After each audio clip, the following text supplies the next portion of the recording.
సోదరి షర్మిలమ్మ నిన్న పాత్రికేయుల సమావేశాన్ని నిర్వహించి తన స్థాయికి మించిన మాటలు మాట్లాడింది.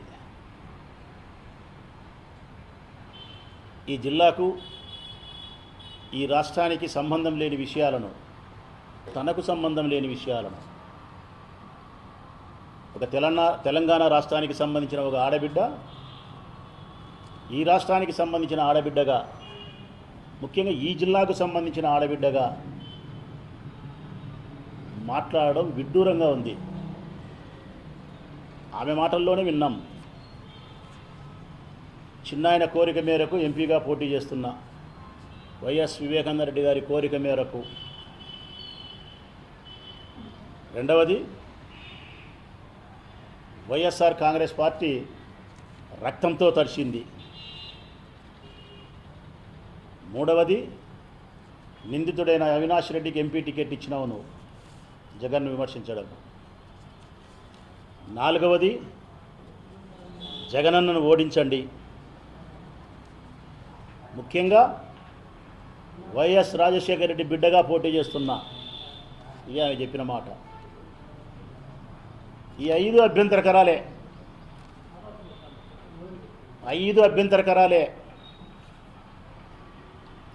మొట్టమొదటిది వైఎస్ వివేకానంద రెడ్డి గారి అభ్యర్థన, నీవు ఎంపీ కావాలి, చిన్నాయన కోరిక మేరకు నేను, వారి చివరి కోరిక మేరకు నేను పోటీ చేస్తున్నా అని చెప్పినావు. అదే చిన్నాయనకు ఏ కోరిక ఉందో నీకు తెలీదమ్మా.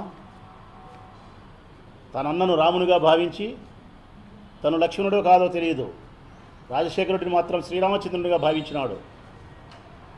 తన అన్నను ఎవరైనా ఒక మాట తూలనాడితే, తన అన్నను ఎవరైనా వ్యక్తిత్వాన్ని హీనపరుస్తూ ఒక మాట మాట్లాడితే, ఇది చట్టసభని కూడా మర్చిపోయి అసెంబ్లీలోనే చేసుకున్నాడు వివేకానంద రెడ్డి. రాజశేఖరుడి వ్యక్తిత్వాన్ని హీనపరిచినందుకు. అట్టి వివేకానంద రెడ్డి కోరిక ఏదో తెలీదా? మరి అంత రాజశేఖర రెడ్డి వ్యక్తిత్వం పైన అంత బలమైనటువంటి విశ్వాసం కలిగినటువంటి చిన్నాయన అభ్యర్థనను మన్నించినావా నువ్వు? మన్నించి ఉంటే కాంగ్రెస్ పార్టీ ఎఫ్ఐఆర్లో ముద్దాయిగా చేర్చింది రాజశేఖర రెడ్డిని. అదే కాంగ్రెస్ పార్టీ రాజశేఖర రెడ్డి రక్తాన్ని 15 నెలలు జైల్లో పెట్టింది అక్రమంగా. ఇది అండర్లైన్ చేసుకోవాలా షర్మిలమ్మ. ఆ రోజు నువ్వు కూడా మాట్లాడినావు, అక్రమంగా అన్యాయంగా మా ఆయనను జైల్లో పెట్టినారని. అక్రమంగా అన్యాయంగా కాంగ్రెస్ పార్టీ రాష్ట్రాన్ని 2 ముక్కలు చేసిందని మాట్లాడినావు. ఏం చూసి కాంగ్రెస్ పార్టీకి ఓట్లు వేయాలని మాట్లాడినావు. రాజశేఖర రెడ్డికి అవమానం చేసిన కాంగ్రెస్ పార్టీని మేము సమర్థిస్తామని మాట్లాడినావు. మరి కాంగ్రెస్ పార్టీ ఇంత అన్యాయం రాజశేఖర రెడ్డికి చేస్తే, వాళ్ళ అన్నకి ఎవరైనా అన్యాయం చేస్తే భరించలేడు వివేకానంద రెడ్డి. మరి ఆయన చనిపోయిన తర్వాత ఏ లోకంలో ఉన్నాడో ఆయన ఆత్మ ఘోషించదని నువ్వు కనుక్కోలేదా? మీ చిన్నాయన నిన్ను ఎంపీగా పోటీ చేయాలని కోరుకునే మాట వాస్తవమే ఉండొచ్చు. కారణం అన్న కుమార్తెవు కాబట్టి, తమ రక్తం కాబట్టి నువ్వు పోటీ చేయాలనే స్వార్థం ఉండొచ్చు. దూరపు బంధువైనటువంటి పినతండ్రి కుమారులైనటువంటి అవినాష్ రెడ్డి కంటే సొంతం అన్న కుమార్తె అయినటువంటి నీ పట్ల ప్రేమ కలిగి ఉండడము సహజమే. అంత మాత్రం చేత ఆయన ఆఖరి కోరికగానో, ఆయన అభ్యర్థనగా మేరకో, ఆయనకేదో ఇష్టం ఉంది, అదే మాట నిజమైతే ఆయన రాజశేఖర రెడ్డిని అమితంగా ప్రేమించిన నేపథ్యంలో, కాంగ్రెస్ పార్టీ రాజశేఖర రెడ్డిని హీనంగా చూసిన నేపథ్యంలో, ఆయన సంతానాన్ని బాధపెట్టే నేపథ్యంలో నువ్వు కాంగ్రెస్ పార్టీ పంచన చేరకూడదు. ఢిల్లీ పాలకులకు జీ హుజూర్ అనకూడదు. నువ్వు అక్కడే నువ్వు రాజశేఖర రెడ్డి బిడ్డగా నైతికంగా చనిపోయినావు. రెండవది నువ్వు మాట్లాడే మాట నిందితుడు ఎంపీకి, అవినాష్ రెడ్డికి ఎంపీ టికెట్ ఇచ్చినారు.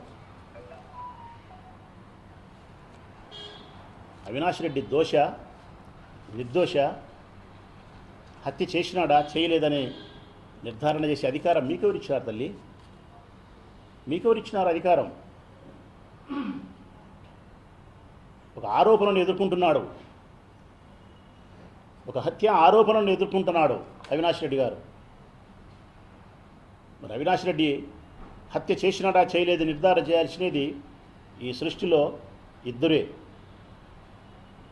ఒకరు న్యాయస్థానం, మరొకరు ప్రజాస్థానం. కోర్టు ద్వారా అయినా సరే, ప్రజా కోర్టు ద్వారా అయినా సరే తీర్పు వెలువడుతుంది. ఈరోజు మళ్ళీ చెప్తా ఉన్నాడు రాచమల్లు శివప్రసాద్ రెడ్డి అనే ఈ శాసనసభా సభ్యుడు ప్రొద్దుటూరు. రేపు అవినాష్ రెడ్డి గారు ఎంపీగా పోటీ చేసినారు. కడప పార్లమెంటరీ స్థానం నుండి 7 నియోజకవర్గాల ప్రజలు కలిసి తీర్పునివ్వబోతా ఉన్నారు. ఈ 7 నియోజకవర్గాలకు సంబంధించినటువంటి దాదాపు 20 లక్షల మంది, 18 లక్షల మంది ప్రజలు ఇచ్చే తీర్పునే రెఫరెండంగా భావిస్తామా? నాకు అభ్యంతరం లేదు. ఎంపీగా అవినాష్ రెడ్డి గారిని గెలిపించినట్టయితే ఆయన ఏ తప్పు చేయలేదని చెప్పి, ఆయన ఓడించినారు అంటే ఆయన తప్పు చేసినాడని ప్రజలు భావించినట్టు నాకు అభ్యంతరం లేదు. ప్రజా కోర్టులో వచ్చే తీర్పుకైనా మేము సంసిద్ధమే. లేదు న్యాయస్థానంలో జడ్జి గారు, న్యాయమూర్తి గారు ఇచ్చే తీర్పుకైనా మేము సంసిద్ధమే. ఎక్కడ మేము ఓడినా కూడా, ఎక్కడ తీర్పు మాకు వ్యతిరేకంగా వచ్చినా కూడా ఆ తప్పు మేము చేసినామని అంగీకరించేదానికి సంసిద్ధం. మరి అవినాష్ రెడ్డి గారు గెలిచినా, రేపు కోర్టులో అతను తప్పు చేయలేదని తీర్పు వచ్చినా మీరు ముక్కు చెంపలు వేసుకుంటారా? మీ నోటికి బీగం వేసుకుంటారా?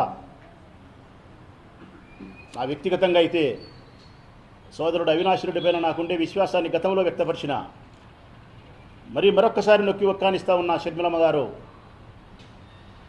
వివేకానంద రెడ్డి హత్యలో అవినాష్ రెడ్డికి సంబంధం ఉందని చెప్పి రుజువైతే ప్రజా కోర్టులో కానీ, న్యాయస్థానంలో కానీ ఎక్కడ రుజువైనా కూడా రాచమల్లు రాజకీయాల నుంచి నిష్క్రమిస్తాడని చెప్పి మాట ఇచ్చిన ఆ రోజు. ఇప్పుడు మళ్ళా మాట ఇస్తా ఉన్నా, ఏ కోర్టులో అయినా సరే అవినాష్ రెడ్డి తప్పు చేసినాడని చెప్పి జడ్జి గారు తీర్పునిస్తే శాశ్వత రాజకీయం నుంచి నిష్క్రమిస్తా. రేపు పార్లమెంటు సభ్యునిగా అవినాష్ రెడ్డిని ప్రజలు ఓడించినా కూడా అది రెఫరెండంగా భావించి నేను గెలిచినా నా పదవికి రాజీనామా చేస్తా. నేను గెలిచినా నా పదవికి రాజీనామా చేసి శాశ్వతంగా రాజకీయాల నుంచి నిష్క్రమిస్తా. అతను తప్పు చెయ్యలేదు. ఎంత మంచివానికైనా, ఎంత శాంతి కామునికైనా, ఎంత ఉన్నతమైన వ్యక్తిత్వం కలిగిన వానికి కూడా టైం బాగలేకపోతే నిందలు భరించాల్సిందే, పరనిందలు మొయ్యాల్సిందే. కాకపోతే అది శాశ్వతం కాదు, అది దీర్ఘకాలికం కాదు, కొన్నాళ్ళ కాలం పాటే. ఆ తర్వాత కడిగినటువంటి ముత్యంలాగా అవినాష్ రెడ్డి మీ అందరి చేత ప్రశంసలు అందుకునే రోజు ఉంది. ఇది మీరే నిందితునికని చెప్తారు, ఇది మీరే జగనన్న తప్పు చేసినాడు, హత్య చేసిన వానికి టికెట్ ఇచ్చినారని మాట్లాడతారు. ఎట్లా మాట్లాడతారమ్మా మీరు? రాజశేఖర రెడ్డి బిడ్డగా నేను పోటీ చేస్తానని చెప్పినావు. ఎవరిని మోసం చేసేదానికి తల్లి? కడప జిల్లా ప్రజల చెవులలో పూలు పెట్టేదానికే తల్లి? అమాయకులు అనుకుంటున్నారా మమ్మల్ని? 6 నెలలు కాలే, 3 నెలలు అయిందంతే. నువ్వు మాట్లాడిన మాటలు ఏంటమ్మా షర్మిలమ్మ? నేను ఈడబిడ్డను కాదు ఆడబిడ్డనన్నావు, తెలంగాణ బిడ్డనన్నావు, తెలంగాణలో పుట్టిన అన్నావు, తెలంగాణలో చదివినా అన్నావు, తెలంగాణలో పెళ్లి చేసుకునే అన్నావు, తెలంగాణలో పిల్లలు కన్నా అన్నావు, ఆ పిల్లలకు ఇక్కడే పెళ్లి చేసినా అన్నావు, నా ఆస్తులు ఇక్కడే అన్నావు. నీ రాజకీయ పార్టీ తెలంగాణలో స్థాపించినావు. తెలంగాణ రాష్ట్ర ప్రజల కోసమే జీవిస్తా, రాజకీయాలు చేస్తా, ఈ పాడేరు మట్టి కోసమే మరణిస్తా అని చెప్పి మట్టి పట్టుకొని ముద్దాడి చెప్పిన మాటలు అప్పుడే మర్చిపోయినావా తల్లి? ఏం సంబంధం ఉంది ఈ రాష్ట్రానికి నీకు? నువ్వు ఆంధ్రప్రదేశ్ రాష్ట్రానికి సంబంధించిన మనిషివే కాదు, తెలంగాణ రాష్ట్రానికి సంబంధించిన మనిషివి. నువ్వు స్వయాన నువ్వే చెప్పినావు ఆ మాట. ఒక్క క్యాలెండర్లో ఒక్క పేజీ మారే లోపల, ఒకే ఒక పేజీ క్యాలెండర్లో ఒకే ఒక పేజీ మారే లోపల జెండా మార్చినావు తల్లి నువ్వు. ఒక్కరోజు మారే లోపల రాష్ట్రం మార్చినావు తల్లి నువ్వు. ఒక్క రాత్రి మారే లోపల మాట మార్చినావు తల్లి నువ్వు. రాష్ట్రం మార్చి తెలంగాణ ఆంధ్రప్రదేశ్ అన్నావు నెల లోపల. ఒక్కరోజు మారే లోపల జెండా మార్చినావు. తెలంగాణ వైఎస్ఆర్ కాంగ్రెస్ పార్టీ తీసి కాంగ్రెస్ పార్టీ అన్నావు.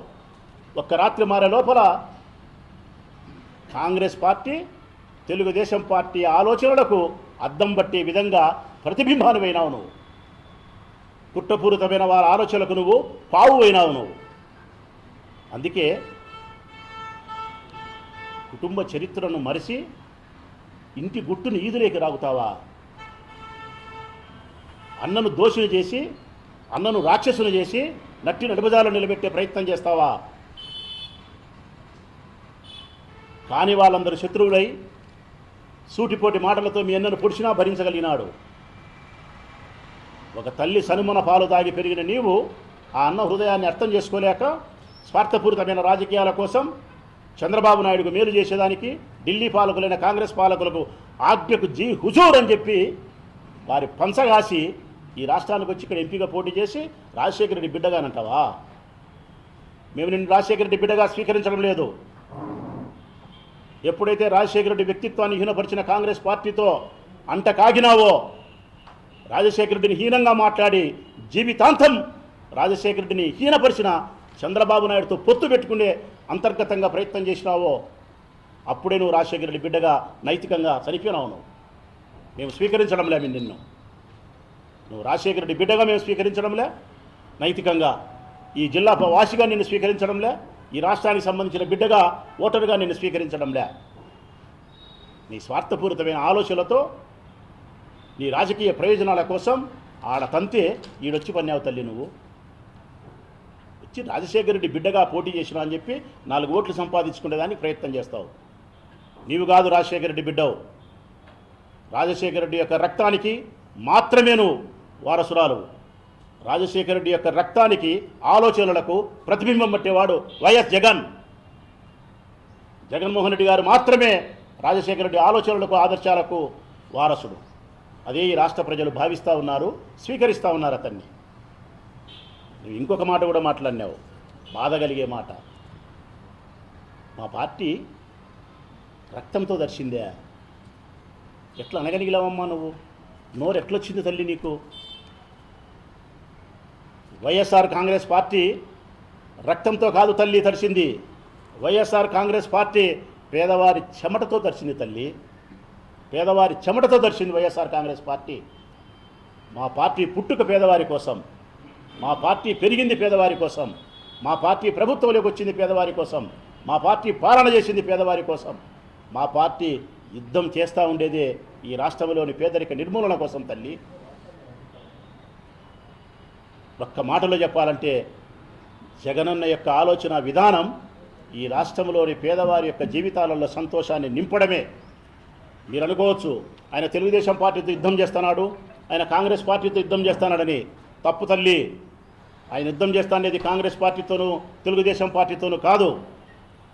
రాజకీయాల్లో ఉండే రుగ్మతలను పోగొట్టడానికి, వ్యవస్థలోని చెడును పోగొట్టడానికి, కలుషితమైపోయిన ఈ రాజకీయ వ్యవస్థలను ప్రక్షాళన చేసి పేదవాళ్ళందరినీ బాగుపరిచేదానికోసం అందరూ సమానంగా, సమానమైనటువంటి హక్కులతో, సమానమైనటువంటి అవకాశాలతో జీవించాలి అన్న దానికోసమే నా పార్టీ, నా ప్రభుత్వం అని చెప్పి శ్రమిస్తున్నాడు జగన్మోహన్ రెడ్డి గారు.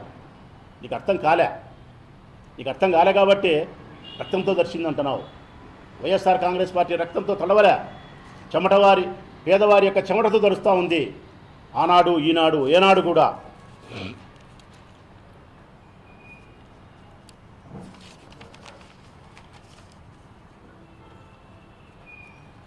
మనస్ఫూర్తిగా చెప్తా ఉన్నా నేను షర్మిలమ్మ గారికి, అవినాష్ రెడ్డి అనే వ్యక్తి వైఎస్ వివేకానంద రెడ్డి యొక్క హత్యలో సంబంధం ఉంది అని చెప్పి న్యాయస్థానం తీర్పు ఇచ్చినా మేము అంగీకరిస్తాం. ప్రజాకోర్టులో రేపు ఎన్నికల్లో తీర్పు ఇచ్చినా కూడా మేము అంగీకరిస్తాం. వ్యక్తిగతంగా అయితే అవినాష్ రెడ్డి ఎంపీగా పోటీ చేసినాడు. ఈ 7 నియోజకవర్గాలకు సంబంధించిన ప్రజలు మాకు వ్యతిరేకంగా తీర్పిచ్చి ఆయన ఓటమికి కారణభూతమైతే అది నేను రెఫరెండంగా భావిస్తా. నేను రాజకీయాల నుంచి తప్పుకుంటా. నేను ఎన్నికల్లో గెలిచినా కూడా రాజకీయాల నుంచి నిష్క్రమిస్తా. ఇదే షర్మిలమ్మకు మా నిజాయితీ ఏమిటో, అవినాష్ రెడ్డి నిజాయితీ ఏమిటో, జగనన్న పాలన ఏమిటో, జగనన్న వైఎస్ఆర్ కాంగ్రెస్ పార్టీని ఎందుకు స్థాపించినాడో, అది రక్తంతో దర్శిందో, పేదవాళ్ళ చెమటతో దర్శిందో, నువ్వు ఈడబిడ్డవో ఆడబిడ్డవో, ఎవరి ఆజ్ఞ మేరకు ఇక్కడికి వచ్చినావో, ఢిల్లీ పాలకుల ఆజ్ఞ మేరకు ఎందుకు వచ్చినావో, ఎవరి ఆలోచనలకు నువ్వు అద్దం పడతానావో స్పష్టంగా నీకు చెప్పినా తల్లి. మరొకసారి కూడా షర్మిలమ్మకు చెప్తా ఉన్నాం, రాజశేఖర రెడ్డి బిడ్డగా నువ్వు ప్రవర్తించినంత కాలం నీకు గౌరవాన్ని ఇస్తాం. నువ్వు రాజశేఖర రెడ్డి కుటుంబాన్ని వీధిలోకి ఈడ్చే ప్రయత్నం చేస్తే నైతికంగా నువ్వు రాజశేఖర రెడ్డి బిడ్డగా మరణించినావని చెప్పి భావిస్తా. నీ చర్యకు ప్రతిచర్య తప్పనిసరిగా మా వైపు నుంచి ఉంటుంది. నీ మాటకు ప్రతి మాటకు సమాధానంగా మేము చెప్తానే ఉంటాం తల్లి. సెలవు. సమస్య లేని ఇల్లు ఉండదు, పరిష్కారం లేని సమస్య ఉండదు. బంధాలు గొప్పవి, బాధలు చిన్నవి. మీ సమస్యని మేము పరిష్కరిస్తాం. రండి, మాట్లాడుకుందాం.